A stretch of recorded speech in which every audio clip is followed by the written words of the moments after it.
वालेकुम रुखसार, कैसी हो? तुम्हें पता चला है लॉकडाउन जल्दी खत्म होने वाला है और 15 जून से स्कूल खुलने वाला है। वालेकुम अस्सलाम खालिद भाई, क्या कहा तुमने? 15 जून से स्कूल खुलने वाला है? ये क्या कह रहे हो? हाँ, मैं ठीक ही कह रहा हूँ, क्योंकि सब जगह यही बातें चल रही है कि स्कूल 15 जून से खुल जाएगा। क्या हम छोटे छोटे बच्चे इस बीमारी से बच पाएंगे? क्या स्कूल से घर और घर से स्कूल जाते वक्त ये बीमारी हमें नहीं लग सकती? क्या हमें खतरा नहीं है? बात तो तुम सही कह रही हो रुखसार, इस तरह से तो हमें खतरा जरूर है, लेकिन हुकूमत ने हमारी सेफ्टी के लिए कुछ ना कुछ तो जरूर सोचा होगा। अब हम कर ही क्या सकते हैं?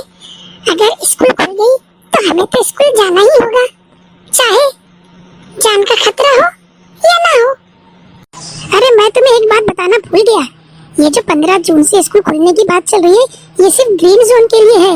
रेड जोन के लिए अभी तक कोई फैसला लिया नहीं गया।